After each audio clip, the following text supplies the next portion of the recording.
అబ్బా ఏపీలో నీ దండం పెడితే జగన్ అయ్యే శివ రాజకీయాలు చేస్తున్నాడు నువ్వులా. ఓ అమ్మా ఏడికొచ్చింది కథ. అపాయం ఉపాయంతో తప్పించుకోవాలన్నట్టు అక్రమంగా ఎట్లా గజ్జని ఎక్కాలి అని తనలాడుతుండట. అమ్మో చూద్దాం పరి ఈ పిల్లగాడేమో అనుకొస్తుండో.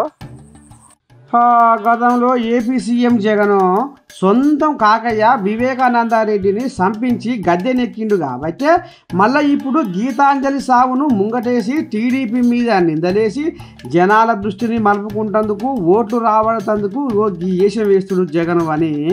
ఇగో ఈ రకంగా మర్మం మొత్తం ఎల్లగక్కుతుండులా గీ అన్న ఏందో ఇన్న పరిగిన అంబాయం అన్న చెప్పే. ఇక గీతాంజలి విషయంలో వైఎస్ఆర్ కాంగ్రెస్ పార్టీ వాళ్ళు శివరాజకీయాలు ఆడుతున్నారు, వాళ్ళు రెడ్ హ్యాండెడ్ గా దొరికిపోయారు అంటానే మీకు కొన్ని వాస్తవాలు వివరించే ప్రయత్నం చేస్తా.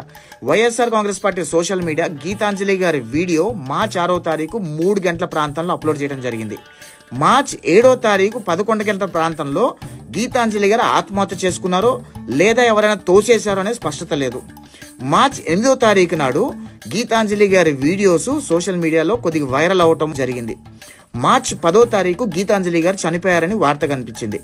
మార్చి 7వ తారీఖు నాడు గీతాంజలి గారి సంఘటన జరిగితే మార్చి 10వ తారీఖు వరకు వైసీపీ వాళ్ళు ఆ సంఘటన ఎందుకు కప్పుపుచ్చారు, ఎందుకు ప్రపంచానికి తెలియజేసే ప్రయత్నం చేయలేదు? ఆవిడ చనిపోయిన ఎమ్మటే టీడీపీ వాళ్ళ జనసేన సోషల్ మీడియా వల్లనే ఆవిడ సూసైడ్ చేసుకుంది అని చెప్పే ప్రయత్నం చేస్తున్నారు. అసలు ట్రోలింగ్ స్టార్ట్ అయింది లేదా ఆ వీడియో వైరల్ అవటం మొదలైంది 8వ తారీఖు నుంచి. వైసీపీ సోషల్ మీడియాలో పోస్టులు వేస్తున్నారు కదా 8వ తారీఖు నాడు ట్రోల్ చేశారని. మరి 8వ తారీఖు నాడు ట్రోలింగ్ జరిగితే 7వ తారీఖు నాడు సంఘటన జరిగితే దానికి ట్రోలింగ్కి ఏం సంబంధం ఉంటుంది? అంటే ఖచ్చితంగా వైసీపీ ఉన్మాదులే ఆ అమ్మాయిని బలి తీసుకున్నారేమో అనే అనుమానాలు బలపడుతున్నాయి. ప్రజలందరూ ఒక విషయం ఆలోచన చేయండి. ఎలక్షన్లు ముందుకొచ్చేసరికి శవ రాజకీయాలతో వికృత విన్యాసాలు చేయడం వైసీపీకి అలవాటు అయిపోతుంది. 2014లో తండ్రి శవం అడ్డుపెట్టుకొని అధికారంలోకి రావాలనుకున్నాడు. 2019లో బాబాయ్ శవం అడ్డుపెట్టుకొని అధికారంలోకి వచ్చాడు. మళ్ళీ ఇప్పుడు గీతాంజలి లాంటి అమాయక ప్రజల శవాలు అడ్డుపెట్టుకొని మరొకసారి అధికారంలోకి రావాలనుకుంటున్నాడు జగన్మోహన్ రెడ్డి అనే విషయం ప్రజలందరూ గమనించమని కోరుతున్నా. వాయమ్మో ఇన్నారులా గీతాంజలిని వైసీపీ వాళ్ళే హత్య చేసి ఆత్మహత్యగా జనాలను నమ్మించే ప్రయత్నం చేసిర్రు అని అనబట్టిండ్రులా.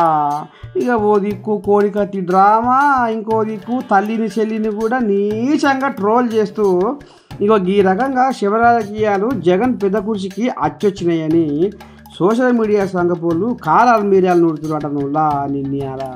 అమ్మో మరి ఇక రేపు ఈ పంచాయతీ పాడైపోను మరి ఏడికి దారి తీస్తుందో ఏం కథ నువ్వులా.